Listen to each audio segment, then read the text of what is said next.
I feel like I sound like a seal who smokes a pack of cigarettes every day. So I just want to get that out of the way at the onset. Just a little more husky than normal. I didn't think seal. Daycare colds are the absolute worst. Okay, I've got a question. What do a swanky charity gala, an obscure fudge recipe, and really basic winter snapshots have in common? Well, somehow, Jennifer, believe it or not, they are all key plot points in 2022's Catering Christmas. We've got a lot to talk about here. We certainly do, Josh, and we'll unwrap it all in this episode of Do You Watch What I Watch?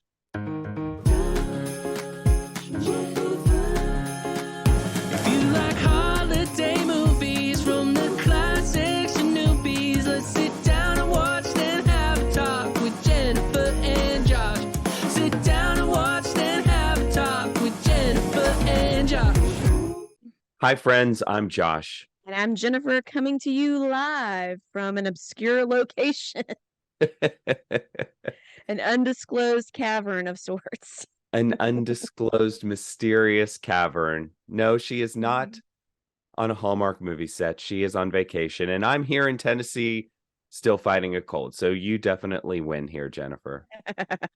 Well, the pod has to take precedent though. It's top-notch podding here. So, vacation or not. We're going to have to do what we got to do because the people are absolutely clamoring, I tell you. And so that's why we've got a brand new episode here where we're going to take a deep dive on 2022's Catering Christmas. Here is the IMDb summary. This is brand new out on Great American Family / Great American Christmas. Welcome home, whatever we're calling it these days. Molly Frost, and yes, that's her name, is a struggling new catering business owner, and she lands on New Hampshire's biggest event of the year. And that's all we get. That's it.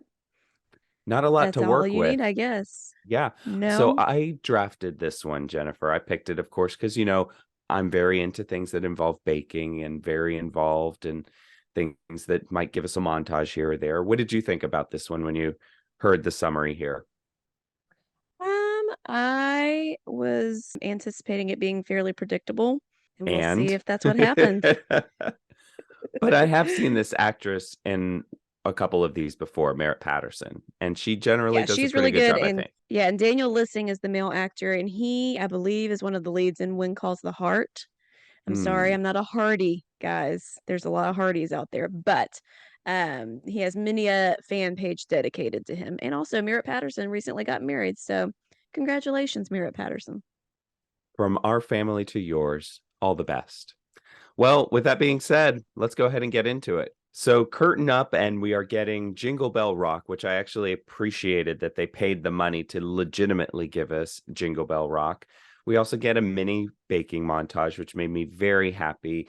And we learn early on that there is a catering war in this small town brewing between Molly and the Bradford brothers, who basically look like the Property Brothers, but in the catering space. So, How many of these movies are we going to see where it's feuding bakery or catering companies in the that food industry? seems very much to be an emerging trope, as you would Is it say. really that controversial? Are they like West Side Storying in the industry, really? It's Or the is this just a Jets trope? and the Sharks. Yeah, it's the Jets Mhm. and the Sharks. There's a heated competition, but we do get a nice red peacoat moment at the beginning of this I wrote film. it, both of our favorite things before the title drops. Come on. What I more do mean, we need as a setup? it's like they made it for us, right? So we get this Christmas on the Square moment. She, of course, sees her ex because we need to establish early on, really within the first 2 minutes of this movie, that she is very unlucky in love. Okay. Cut to a really, really fancy house. And I thought this house looked super fancy. You could tell it was fancy because it had something like 17 garages on the front of it. When did you notice they had fully lit wreaths on the garage doors, which looks Yes. beautiful? But if that wreath is of any thickness, which I can only assume it would be, how does that How garage do you door open the open? There's garage? not enough clearance. I wondered the same thing. I wondered the same It thing. annoyed me. And then every time it came back on screen, I thought, man, that's beautiful. But how do you open the garage doors? People want to know. So anyway, Carson, who is the male lead in this, he arrives and he's going to surprise his aunt. And he turns out that he's there to photograph the big family gala. So all of this is really centering around this huge, they make you believe it's huge, but we find out later it's actually quite modest. Anyway, it's this big gala. And so the aunt has fired her longtime caterer, and she wants to interview Molly later that afternoon. And so because Molly had a magnet. Yes, Molly had a marketing magnet for her company, which is Molly's Menu Magic. No, not a great name. Mouthful. It's a mouthful. Yeah. So anyway, Molly's Menu Magic, MMM, shows up to do a 3-course meal, and she actually mistakes Carson for the sous chef that she had hired sight unseen to help her prepare this meal. Oopsie daisy, right? So Molly winds up serving Mrs. Jean Harrison, who is the, I don't know, matriarch of the family. She runs the foundation in town. Lauren, my wife, said this, quote, "She's giving me Devil Wears Prada vibes." I saw that. And I saw you put that on our Instagram story. And did you see I had posted basically the same thing, except it gave me Emily Gilmore from Gilmore Girls vibes. I could see both. I could also There's a scene in Gilmore Girls where Emily is considering hiring her daughter Lorelai as a caterer and makes Lorelai, her daughter, do a taste test. And it was very much that vibe. So great minds think alike. I could also see it's a little like Lucille from Arrested Development, if you've ever seen that too. So kind of eccentric, demanding. Yes, very that. Yes. Anyway, so but I kind of liked it though, that everybody wasn't sugary sweet, that she had a little edge to her. She's a boss. Definitely. She is a boss lady. She has expectations, and she is not going to be satisfied until she gets exactly what she wants. So she does this interview meal. She leaves the house and she sees Carson snapping pictures of the Christmas decorations out in front of the house. Okay, whatever. Cut to the catering shop. They are low grade stalking him at this point because they really want to figure out what his deal is. And so they're looking at the foundation website and all this other stuff. Cut to the mansion. We're back there, and Carson, turns out that his aunt also interviewed the Bradford brothers, her big competition in town, and she was leaning toward them, but Carson winds up swaying her toward Molly's Menu Magic. He put in a good word for her, and he cannot recall what they've served in the past when he talks to Molly to kind of talk about the menu coming up. And they decide mutually to change it up from what they've done in the past, not be so formal, and quote, "Food is more than food." Yeah. And that is just one of several lines in this movie that were cringeworthy, I thought. Yeah. So she gets the call that she got the gig while she's in the Christmas Village town square, and she's run into the Bradford Brothers guy, and her phone rings, and it's Mrs. Harrison to tell her that she got the job. Yay for her. She kind of gets a good moment to stick it to him. Cut to the mansion. Carson is super clueless about all the details here, and he shows up to the catering business finally with some details about what she has to do. And it's then that we learn, Jennifer, that this gala, this huge fundraising gala for this foundation, is only 25 guests. Did you think that was weird? It's an intimate gala. An intimate gala. And I mean, if they invite all of their family, though, so Aunt Jean is obviously the aunt. She never had children of her own. So she's very close to nieces and nephews, including Carson, and extended family and whatnot. It sounds like it's a big family. So my extended family can have at least 30 to 40 people on a good holiday, just with family. How is it only 25 patrons at this gala?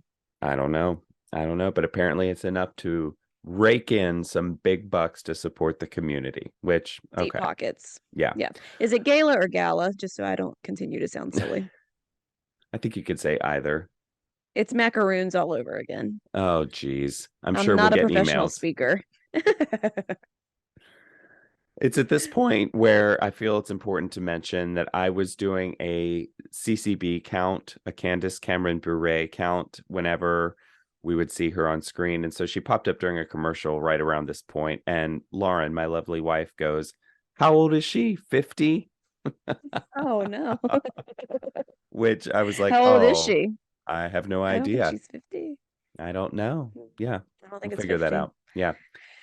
So Yeah, this movie had another intro of CCB reading "'Twas the Night Before Christmas." I guess we're just going to do that for every movie this season on that they network. really want to welcome you home. And I've been seeing more and more headlines and stories about GAC really trying to steal Hallmark's playbook here and run with it, which we'll see. I'm intrigued. Yeah. Anyway, cut to the town square. We really get his backstory here. And the gist is that he's lonely, doesn't have a whole lot of friends, lives out of a suitcase, travels the world, shoots photographs everywhere, blah, blah, blah, blah. And he basically gives her approval to do whatever she wants with the menu. And I wrote that same quote that you did. Food can be more than food. So sorry, dumb. I jumped ahead. Yes. No, I'm okay with it. It was really just he was just inspired. Food can be Yeah. more than food. And so Okay. we learn at this point that Jean, his aunt, is retiring from the foundation, and they play this super sad music. Like we should feel some sort of emotional connection to her at this point. And I was like, she's old. She's just hanging it up. It's not like she's old dead. and yeah, exactly. She's just moving on to doing other things, which we'll get to later. Seriously. So Carson, then we see him in the kitchen and he's helping Molly bake cookies, and she helps him braid dough, and they're making candy cane braided dough sort of things. And it turns out that she is out of her super secret cookie seasoning, which I didn't really quite realize was a thing. And yeah, apparently, what would that be? Right. And apparently being out of this super secret cookie seasoning necessitates an emergency impromptu trip out to the countryside. And It's the only place to get it. It's the only place to get it. I thought this was a curveball. It was almost like they wanted us to see them out in the countryside doing something in a car and had to find a way to make it happen. They had to build that relationship, which is what we talk about a lot. Like, what's their foundation? And they had to have them be together doing something besides just standing across from each other on an island having banter. So let's get them in a car to the countryside for the secret ingredient. It felt like a huge stretch here. It was at this point, Jennifer, that we get a commercial break. And we learn in the commercial break that the actor who plays Carson has an accent. Is it British? Is it Australian? Which is it? I don't know what it is. I didn't pay attention to the commercials. And there it is. All right. I did know he had an accent from somewhere, though. I've seen rumblings, but we need to fact check ourselves because the Daniel Lissing fans are going to come for us if we don't get this right. So okay. Here, let me do this. Google it. I'm going to Google it really quickly just so we know what we're talking about. Daniel Lissing. We need to be experts. Accent. Okay. Daniel Lissing accent. He is Australian. Okay. There we go. Okay. The more you know. And while we're here, how old is Candace Cameron Bure? She is 46. 46 years old. Ah. So close. Okay. So close. All right. Anyway, so he has an Australian accent, but he doesn't have it in the movie.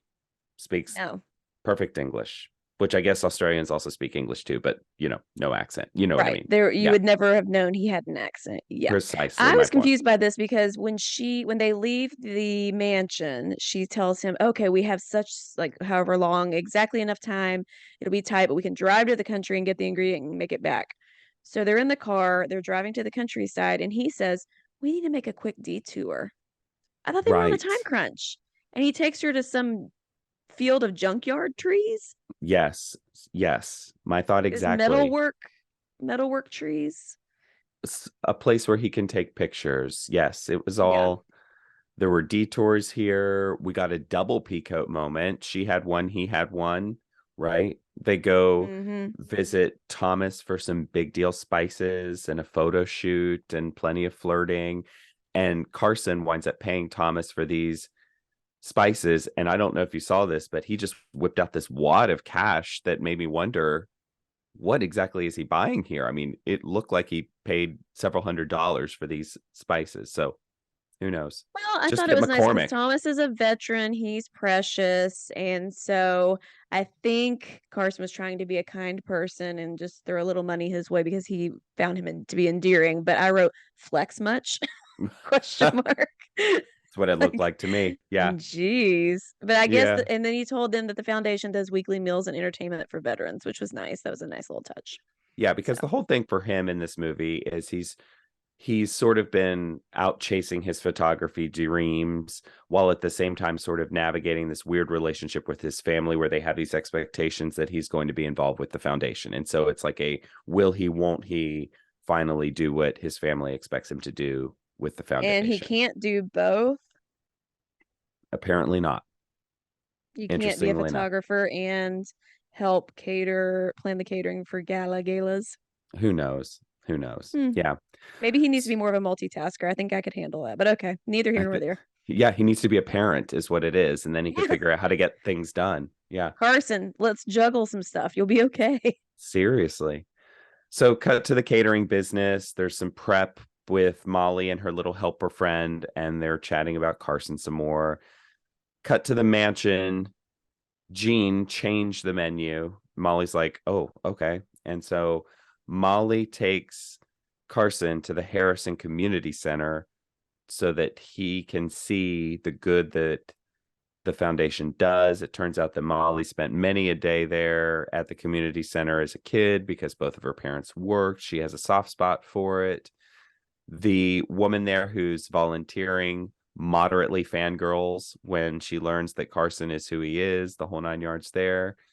After this scene, we get a apple cider date, which felt a little sort of like, oh, okay, middle of the day, and you've got this big hotshot gala coming up, but okay, whatever.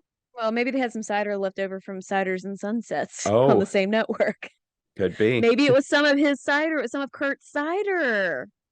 It's like Pixar. This is what all I of them wish work these movies together. Did. Yes. I do wish these movies would have some threads, just a little bit, like a wink every now and then, something in the background or whatever that kind of like proves a wink they're and all a in the same nod. universe. Oh, yeah. I would love that. Yeah, maybe we could make that happen, and we could just sort of spread some theories. I'm sure the fanfic. The GAC folk would love that.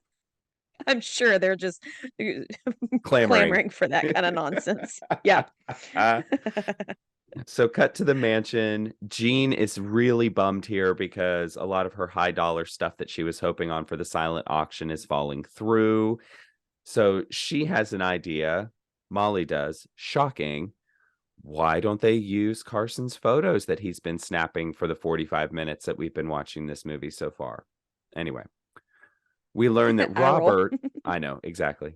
We learn that Robert, who is the butler, helper, house manager, I don't know. Yeah.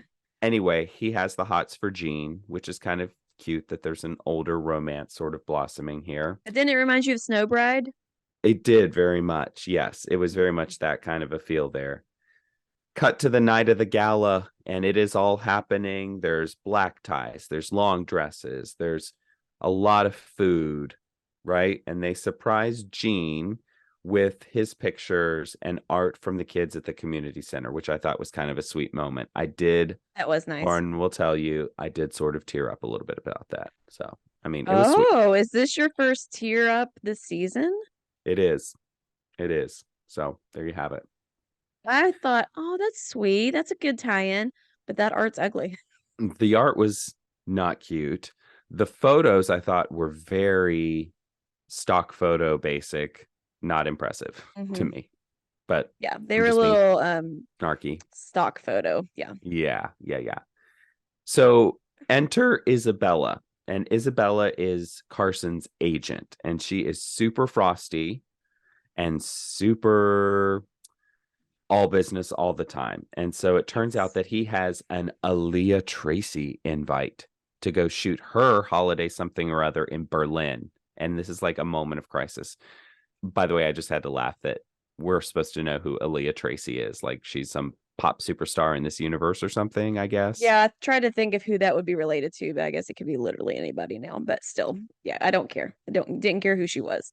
Let's say, for all intents and purposes, it's like Jessica Simpson. I We'll go love with that. Jessica Simpson. Okay. So it turns out I he listened to has her an audiobook. opportunity. I love it. He has an opportunity to go shoot Jessica Simpson's holiday party in Berlin. It's this Now I big get moment it. of He can't crisis. turn it down. Right, exactly. This is his golden opportunity, we're led to believe, right? So is he going to go? Is he going to leave his family? Is he going to turn on the family and turn on this budding relationship with Molly? Blah, blah, blah, blah, blah. So cut to the gala. It's in full swing. Everybody's having a blast. He gives this very impassioned speech because he's seen the good the foundation does. And she, our girl Molly, is bummed when Jean said that she assigned Carson to oversee the catering. But I had to ask the question, didn't she know that from the beginning of this whole arrangement? I guess she thought he wanted to work with her and kind of decided he wanted to be in that division of the gala planning. I don't know. Yeah. It was a conflict that didn't really need to happen. Exactly. So all of a sudden, this big gala that was the big climactic moment of this movie is over in like 4 minutes, right? And when it's over, Molly bolts because she's mad about all of this. Her anger here felt a little contrived to me, a little forced, a little, come on, girl. She wasn't even buying it. She's like, okay, this isn't really that big of a deal, but I'm mad. Storms I'm off. It's mad like when and my I'm out. toddler's like, I'm mad. I want you to know I'm mad. And then they just stand there pouting like, I'm still mad. Like, okay, I Anyway, moved on. I don't care. Jean and Carson really reconcile here. He says he's going to go to Berlin in the morning to go shoot Jessica Simpson's party. And he says goodnight. At this moment, Robert's like, Jean, I love you. Jean, will you marry me? And he proposes, and she says yes. Well, first she says, you're fired.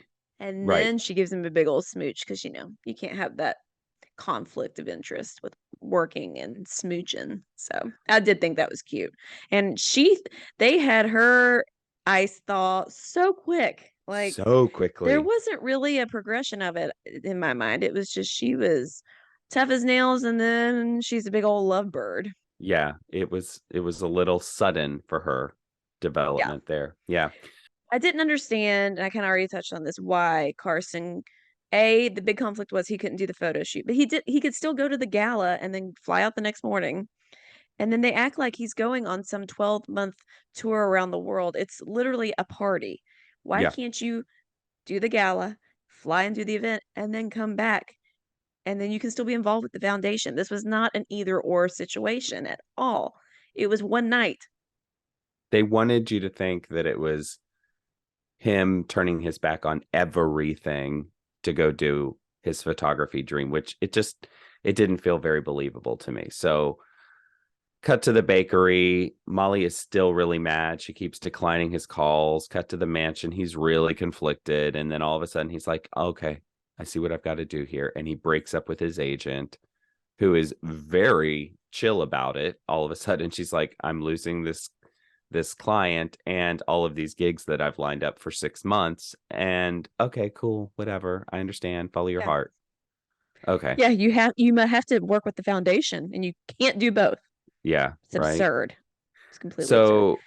Carson really misses her at her business. He had this big bouquet of flowers. He's trying to catch up with Molly, but she's left because she has, for the 3rd or 4th time, worked on this fudge recipe for Jean that is supposed to be reminiscent of what her father made, blah, blah, blah, blah. Like a walnut fudge. Yeah. A walnut fudge, exactly. So she shows up to the mansion, gives her this fudge, and she loves it. Now, Jean here, because she is suddenly soft, sees an opportunity here where she says, can I place an order? I know it's Christmas Eve, but can I place an order? I want this there at 7 o'clock. And so she tells Molly.